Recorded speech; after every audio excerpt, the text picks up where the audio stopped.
Hello and welcome. I'm Barkha Dutt. You're with the Mojo story. Election season is here, and two different poll surveys are giving the advantage to Yogi Adityanath in Uttar Pradesh. Is it advantage BJP in UP? And what did the opposition get horribly wrong? If that is true, let's take a look at our big political story on the broadcast today.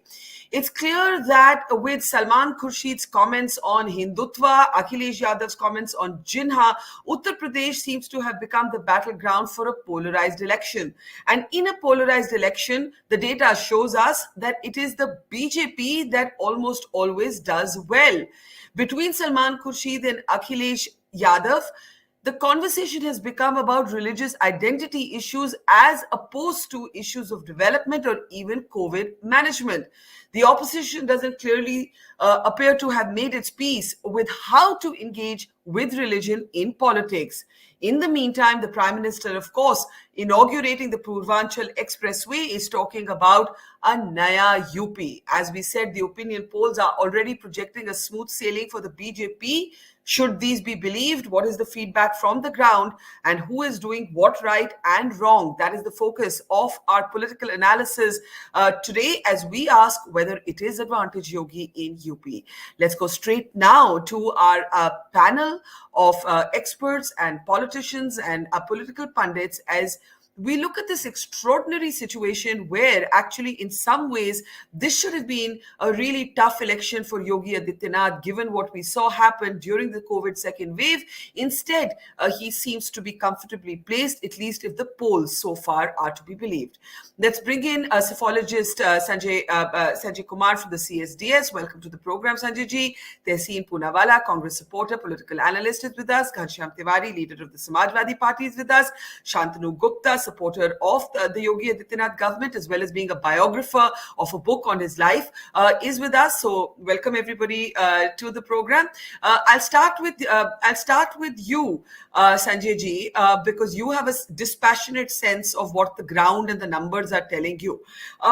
In the last fortnight, we have seen between Akhilesh Yadav and Salman Khurshid, at least the noise around UP become about Jinnah, Hindutva, ISIS, the same Hindu-Muslim discourse instead of bodies on the Ganga, COVID response, economy, law and order.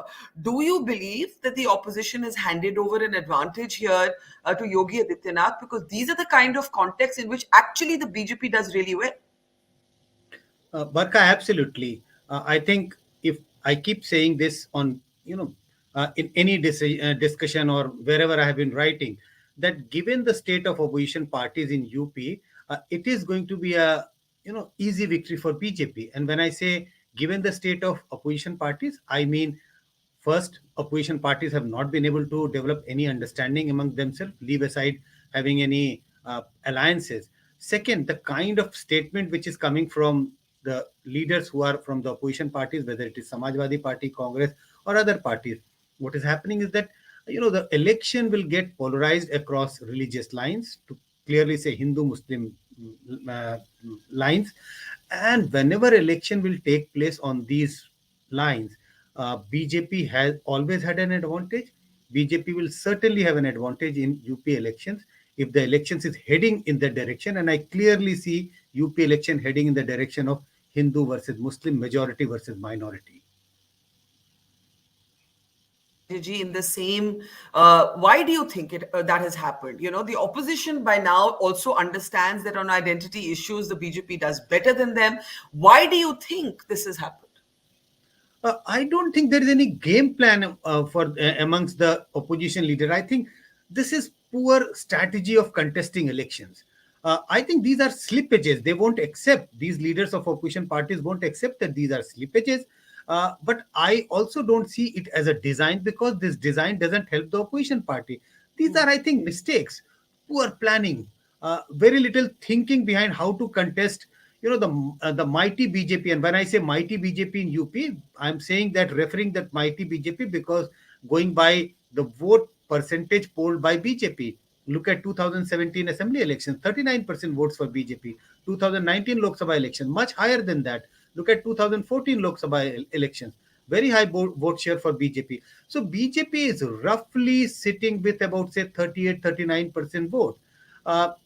if you want to counter BJP's might in UP, you have to have you at least these opposition parties which are sitting with say roughly 22-23% votes if I look at the past assembly elections. So they need at least 10-12% votes to add to their already existing vote share of 2017. If you want to do that, if you want to bring down BJP's vote share by say 7, 8, 9, 10%, you have to work hard. You have to apply your mind. The party worker needs to be energized. So the strategy needs to be developed. I think there is no strategy. And Yeah. this is the result of party not thinking carefully, not having a strategy how to defeat BJP in 2022. All right. Before I actually bring in, Tehseen and Ghanshyam, Shantanu, you are someone who studied Yogi Adityanath quite closely. You've written a book on his life. This should have been, by all sort of commonsensical estimates, his toughest election. How do you think he was able to convert the despair and the anger, but certainly a lot of despair, in the aftermath of the second wave into this place where most polls are suggesting a smooth sailing for him? I think first, if you allow me to comment on your basic hypothesis that by SP using the name of Jinnah, by Congress using the name of ISIS, Boko Haram, they're playing in the hands of BJP and it's advantage BJP. That was your main hypothesis. I think the case is exactly the opposite. Okay. Because opposition is finding BJP an advantage on the ground because of their development work, because of their welfare work, because of their infrastructure work, because they're finding BJP an advantage, they are going back to their time-tested methodology, time-tested technique, which is minority appeasement, right? And so let's say someone like Akhilesh, who's trying for the block 18 to 20% Muslim vote, and he's hoping that I'll get 7%, 8% Yadav vote, and maybe 2-3% of anti-incumbency vote, I'll touch the 30% mark. But as Sanjay ji rightly told us, that BJP has upped the game in 2014. It's a 40% vote share game in UP now. Since 2014, 17 and 19 is almost just 50%. So I think without any strategy, they're going back, because I cannot imagine that it's a slip of tongue, because Akhilesh Yadav said twice in that speech the name of Jinnah. After 2 days, he defended that. He said, history ki kitabein padh ke aao, right? He's sending Rajbarji to Mukhtar Ansari. He has taken Mukhtar Ansari's brother to his party already. So he's giving all the loud and clear signal to Muslim community that I'm the one. Don't go to OSC, don't go to Priyanka, BSP, don't go to all of them. All of you come back to me, because he's seeing that BJP has a huge advantage on the ground. That's why I think, or maybe So he's just you're playing, saying, or yes. just 10 seconds, or maybe he has realized that I have to play for number two. I am not anyway game number one. At least get me this 100 seats, which will at least keep me floating in politics. So you are saying, Shantanu, that it isn't the BJP which is taking the advantage on identity politics. It is the opposition falling back on identity politics because it has no other answer, and it is quoting the Muslim vote if the BJP has always quoted the Hindu vote. Is that a fair summary? Exactly. And BJP will surely take advantage. It's not that Okay. BJP, once they will utter it, BJP will surely take advantage. Now, if you want me to answer the other that how Yogi is still afloat Yeah. after, as per Yeah. you, the not so good COVID second wave. See, COVID second wave were devastating for the whole country. And people by now understand that what Yogi has performed in the given circumstances, in the given resources. They have also seen that how from WHO to IIT Kanpur to Niti Aayog all gave a shout out to Yogi Adityanath. Because of global media, people have seen how people in US to France to America to UK have faced this global pandemic. They are kind of thinking that will Akhilesh would have done something better. Akhilesh, who has 35% attendance in parliament, who doesn't even come to parliament, who doesn't go to constituency, who gets up when half of the day is over, he gets up. So if a lazy politician like Akhilesh Yadav, could he have done something different versus the Yogi Adityanath, who is full on, right? Yeah. And someone like a WHO or IIT Kanpur, Niti Aayog are giving that, okay, within the given resources, this is the best a government could have done. Okay. Ghanshyam Tiwari, the last time you were on this program, you said that the Jinnah reference would not figure again in the election. But, what's happened is that because it has been followed now by Salman Khurshid's sort of analogy drawn between Hindutva groups and the ISIS and Boko Haram, and I interviewed him, he's standing by his comments, just like Mr. Yadav stood by his comments on Jinnah. Firstly, there's a strange assumption here about Indian Muslims. Like Indian Muslims are interested in Jinnah, like Indian Muslims have anything to do with ISIS. But beyond that, what do you make of these polls that are giving your party a distinct number to hold, but very widely behind Yogi Adityanath in what should have been the toughest political year of his tenure? Hello, Barkha. Greetings to my fellow co-panelists and your viewers. Let's divide it in three parts. One is the surveys. If you look at the survey that C Voter has done and has been published, month after month, BJP loses 20 seats, SP gains 20 seats, right? So by the current C Voter survey, BJP is losing 100 seats compared to what it won, and SP is gaining 100 seats, and we are still many months before the election. So if this trend continues, all this talk about how Adityanath is doing great, BJP is doing great, does not hold any water. Second, there is no agenda of hope that BJP is presenting to people of Uttar Pradesh. They dismiss the deaths, they dismiss the unemployment, they dismiss the mehengai, they dismiss the shortage of fertilizers that people are saying, they dismiss the fact that farmers were mowed down, they dismiss the fact that somebody like Ajay Mishra should continue, should be dismissed as the home minister or state home minister for the country. So BJP is ahankar, arrogance is showing up.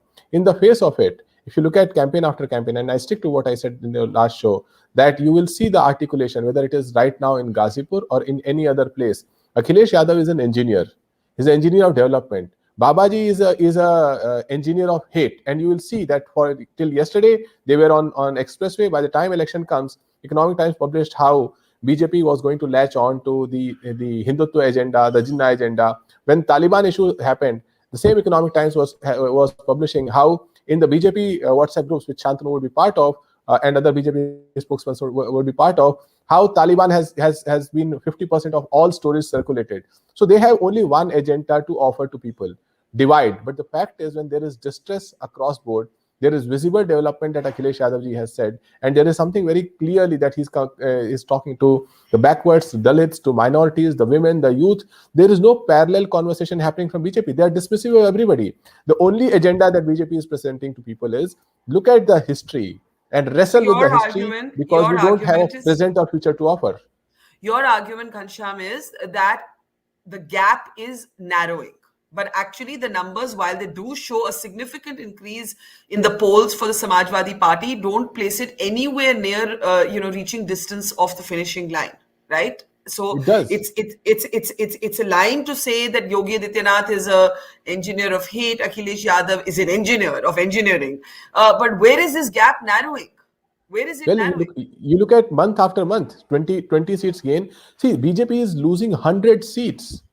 They had a thumping. Kumar, do you see that trend? They had a thumping victory. They had a thumping victory in 2019. Yet 2 years later, in survey after survey, they are showing that they are already losing 100 seats, and there is no confidence when you have the Prime Minister, all the pomp of show with airplanes flying, etc. You have the Home Minister. These are the people who campaigned in Bengal. They are here after a tough defeat in Bengal, where they betrayed the people of India by focusing on Bengal election and not focusing on COVID. And they mocked by Didi, oh Didi, the women of Bengal and the Chief Minister of Bengal. So people of Uttar Pradesh have watched that election. Briefly, I know, Tehseen, you've been waiting. Just a brief interjection from Sanjay. Do you see this reflection in the numbers that Ghanshyam is seeing? It's early days yet, of course. No, yes, these are early days, but yes, Barkha, we don't need special intelligence to figure out whether there's a trend or not.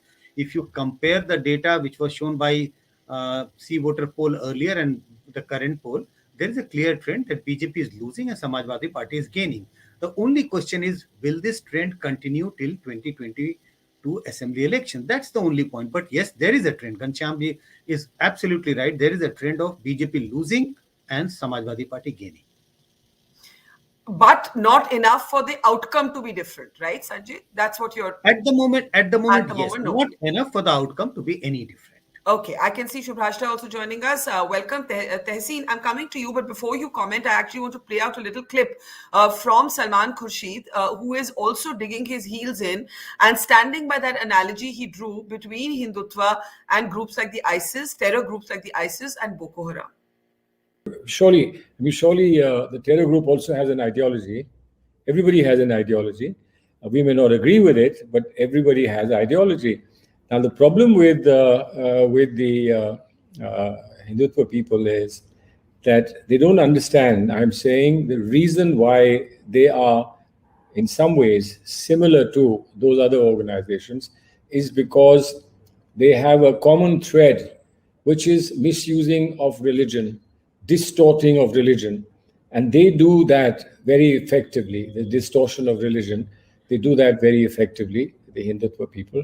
And therefore, then don't put it down as saying, I have explained. I've not explained. I don't need to explain to anyone. I've only said that they need to understand English language. That's all. And I've said to them what the English language means. But the substance of what I said is something that I stand by. Every word of it I stand by. And I believe time has come to call these people out. I mean, they've had it good for too long. Nobody questions them. People just say we are against them, but they don't question them. Now it's time for them to be questioned. Okay. How does this Tehseen help anybody, including the party you support politically? Tehseen, you're on mute. Okay, thank you. Yeah. First of all, hi to all your my co-panelists and all your viewers. I'd like to divide this into two parts. Part number one, and I'll just say a little couplet. वो बात करेंगे, by वो I mean BJP, वो बात करेंगे ताज की, हम बात करेंगे आज की. वो हिंदू मुसलमान की, हम बात करेंगे इंसान की, वो बात करेंगे गीता और कुरान की, हम बात करेंगे संविधान की. They want to fight this election on Jinnah. We are going to fight it on Ganna. By Ganna, I mean in food inflation. By Ganna, I mean farmers not being getting their dues. By Ganna, I mean farmers being mowed down by Teni's son. A video that I put out, which was called a lie, and after the video came out, they had to accept the truth. By Ganna, I mean that the COVID mismanagement that they did, and they kept putting FIRs on everybody who kept supplying oxygen. This election will be fought on those issues, not the issues they want to speak about. Very easy to blame Akhilesh Yadav ji. I don't support Akhilesh Yadav. I don't support Ghanshyam. But very easy to blame Akhilesh Yadav. Say, oh, Akhilesh Yadav polarized the election. Why aren't you asking that? It was Adityanath who first said Abba Jan to Akhilesh Yadav and use a taunt against him. Why is Adityanath using this kind of language against Akhilesh Yadav? He's using it because he has nothing to showcase. Therefore, he wants to polarize the election. This election is not an election just about 2022. It's an election about 2024, and it's an election about the future of our country. Do we want our country to be in the hands of people like Mr. Modi, Amit Shah, and Adityanath ji? Okay, my question to you is Salman Khurshid's comments or Akhilesh Yadav's comments at this point, how do they help the Congress, the Samajwadi Party to fight the BJP? They don't help the Samajwadi Party or the Congress to fight the BJP. But if they are making a comment in a context that it was said in, and only the comment is removed and not the context, I think that's quite unfair. For example, Akhilesh Yadav never went on to praise Jinnah or say something about Jinnah or glorify Jinnah. The only person who's praised Jinnah is the BJP. Advani, who went to Jinnah, did sajda before him and said he's the most secular man. Nobody from the Congress or Samajwadi Party praised Jinnah. Or the man who you're showing on your screen wrote a book on Jinnah and called him a secular man in that book. So it is only the BJP who's played footsie with Jinnah, and they continue to play footsie with Jinnah. Mr. Khurshid's comments? So, Mr. Khurshid, my advice is that let's start calling this for what it is. It is Sangh terror. I would say let's call it Sangh terror, and there's a reason why. Because the Sangh and its affiliate organizations are involved in terror.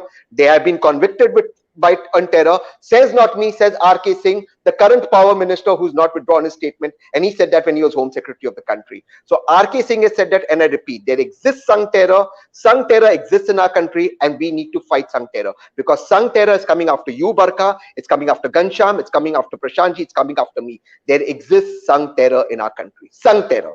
Don't associate it with religion, but Sangh is associated with terror. They're associated with terrorizing us. Okay. And this is nothing to do with religion. Shubhrastha and Shantanu, let's bring you in. I'll start with you, Shubhrastha. You joined a bit late. So one of the things we were discussing was why an election that should have been Yogi Adityanath's toughest election is currently at least, though Ghanshyam has pointed out that the polls are continuously showing a dip in the BJP's numbers and an increase in the Samajwadi parties, but the gap still seems very, very big, at least going by the polls. What has happened? Is it that the opposition has tripped? Is it that the opposition is playing the same polarization game that it's actually bad bad at playing? Is it that in the polarization game, the Hindu vote, if it consolidates, is just so significantly more that it will always be advantage? Yogi, how do you read it, Shubhrastha? Hi, Barkha. Apologies to my fellow panelists. I couldn't join in earlier. I was stuck in a massive traffic. But Barkha, 2 points. I think I don't see this election as a unique election. This is a process. This is the poll of polls and multiple polls prior to the main poll is a very routine consultancy job, and it will always throw up different numbers. If immediately after a Yogi rally or a Modi rally, if you do a poll and you do a poll after 1 week, the numbers would change. So I wouldn't read too much into it. I'm intrigued by a couple of things that was said on the panel today. It was said that Yogi Adityanath ji uses certain terminologies which irks the opposition, and then the opposition is perhaps forced to respond. My question to the opposition is, when they know that this is a proper quote-unquote toolkit by the Yogi government, why are they responding? Have they taken money from the Yogi government to respond this way? Do they really want to lose their elections? Are they not aware of what the standard toolkit is? What are they talking about? The second question, Barkha, is that who does not want to talk about development? I think yesterday, with the whole Purvanchal Express being inaugurated and all of that, the kind of discussions we saw in the media, I never saw any Rahul Gandhi or a Priyanka Gandhi team coming forward and saying that, well, this project is done, but these are 5 projects that we propose that should be done with whichever government comes to power. Because at the end of the day, once a project is inaugurated, some person or the other always comes forward to take credit and say that we laid the foundation stone, but it's only Mr. Modi who has just implemented a plan that we already had in place. So why don't they have those next 5 big ticket projects for Uttar Pradesh? Why are we not discussing that? Why are we still discussing what would happen? And this whole nonsense of Sangh terror. Let me tell you, only a person who has been involved in terror activities would be able to speak with so much of confidence about how it looks like to go in a Sangh Shakha, what does Sangh Shakha actually teach? Have they attended? This is a question which I threw open in one of the panel discussions as well. Has Rahul Gandhi, what is the locus standi of Rahul Gandhi to talk about Boko Haram and ISIS? Has he attended those camps? Has been a part of ISIS? Has he ever been a part of Boko Haram? Has he been to RSS camps ever? And if yes, I think the country needs to know what are those years and what are those days and how many years of Sangh Prashikshan does Rahul Gandhi have to speak with such confidence? Tehseen briefly and then Shantanu. Tehseen? Yeah. I just unmute myself. I completely agree with Shubhrastha. Only a person who has experience about terror should speak about it. Therefore, the former Home Secretary of India, R.K. Singh, spoke about Sangh terror, and he's not withdrawn his statement. And he's an honorable member of Parliament and minister in the BJP government, and he still hasn't withdrawn his statement. There have been people from the Sangh convicted, not accused, convicted of terror. There have been people who are facing terror charges. So may I please be allowed to make my point without being? I'll keep quiet. Barkha, I want to make a clarification. Every debate Tehseen comes to, he assumes I'm a BJP spokesperson and he responds to me as if he's responding to Sudhanshu ji or Samvik ji. Unfortunately, I'm not a spokesperson of the BJP. You want to take it up with the BJP? Go ahead. Speak to a politician out there. But you raised a question about R.K. Singh. Let me tell you, he was a bureaucrat under Congress regime. He would say what the Congress would want him to say. Why is the media not? May I please make my point? I was speaking. I just take 30 seconds. Can we move on now? Not hounded by the media. Okay. 10 seconds. I'll just take 10 seconds. Okay. All right, Shubhrastha. It's a collective just 10 failure of the seconds. media and the opposition that they have not been able to take the R.K. Singh issue to logical conclusion. Just 10 seconds. Come back to that. Please allow me 10 seconds. She took my time. I actually think Shubhrastha has a valid question, and I will just add on to it, Tehseen, then you respond, which is that why is the opposition not able to effectively remind the voter that there is an R.K. Singh sitting in the present government who once said this about Sangh terror? That is a failure of somewhere political communication, right? You would have to grant that, Tehseen? Absolutely. They don't have me. If they had me, they would be much better off. I absolutely agree. Like Shubhrastha is a consultant, so am I a consultant. If they have me, I will take them. But I just want to. But on a serious note, I just want to say it's is the BJP taking spineless bureaucrats and making them ministers who say what the government wants to say, and the bureaucrat and now minister still does not withdraw his statement? So I don't want to get into this whole discussion. This is not a debate on Sangtera, which is being diverted to. What I'm just trying to say is simple, that there exists some sort of fascism in our country which we need to call out. They are after us. From Uttar Pradesh to Gujarat, they are coming after us. That's the party you support or any other party has to answer electoral victory with electoral victory. That is the answer in a democracy, right? Therefore, I said use the term Sangtera. All right, Shantanu, this, as Tehseen said, is not a conversation about Sangtera. This is a conversation about whether the inordinate public focus on these issues is actually helping Yogi instead of hurting him, and therefore providing an advantage to him in UP. So I will remind our panel of what we're actually here to discuss. Shantanu, go ahead. See, what are we hearing from the BJP camp? We are hearing Purvanchal Expressway. We are hearing Kushinagar Airport. We will hear very soon the inauguration of Jewar Airport. But as Ghanshyam said, we also heard Abba Jan. We also heard the Abba Jan.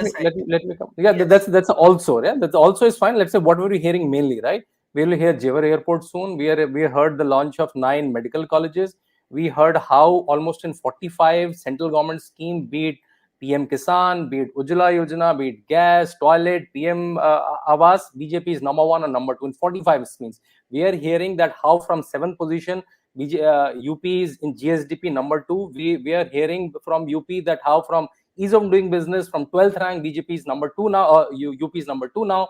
So we are hearing all of this from the BJP camp, right? Whatever we hearing from Akhilesh Yadav, Jinnah, we are hearing that, okay, this is Samajwadi Purvanchal Expressway because I thought about it, right? So I think it's very evident. To my understanding, it's very evident what we're hearing from both the camps. Okay. I'll repeat I repeat my statement again. It is the opposition which is seeing that BJP's advantage. Let's go back to our traditional strategy of Muslim appeasement. And they are trying to just play for the number 2 position. Ghanshyam, please respond to that, because it is your party that is in play for the number 2 position. Well, the easiest way to respond to something like this is facts. September 11, 2021, Taliban dominates BJP's social media campaign in Uttar Pradesh. Then the next headline, that is just yesterday, Jinnah Hindutva talk by opposition will work for BJP's advantage, says its leader. They believe in this. This is their biodata. You look at Adityanath, he didn't preach development and peace and harmony and brotherhood to rise in politics. You look at their current cabinet, of the 45 people who are cabinet ministers from 2017, 20 had charges and criminal charges. And on those criminal charges, there were charges of rioting, there were charges of animosity among religions. This includes the chief minister, this includes the deputy chief minister, this includes powerful ministers in this government. The more they come to election, they'll go back to their tried and tested script, which is Shamshan, Kabristan, Eid par kitni bijli milti hai, Diwali par kitni bijli milti hai, but this will fail. You look at they talk about expressway. What is your narrative? Chalo, aapne unki baat ki. What is your narrative, Ghanshyam? Our narrative is very simple. Uttar Pradesh has to go back to the basics of development, where Chief Minister talks about how he will build employment for the youth, speaks to farmers, not mows them down and protects those who mow them down, speaks to the civil society, does not jail journalists for just doing their job, ensures that women have a way to prosperity, ensures that the representation is due, not just symbolic, for the backwards and Dalits and minorities. I need to give Sanjay Kumar the last word, but Shubhrastha, I'll bring you in. Yeah, go ahead. Yeah, Barkha, data in itself would not make sense, the kind of data that Ghanshyam ji quoted, unless we get comparative figures. Yeah, agreed that out of whatever numbers he quoted, that these many people have criminal charges against them.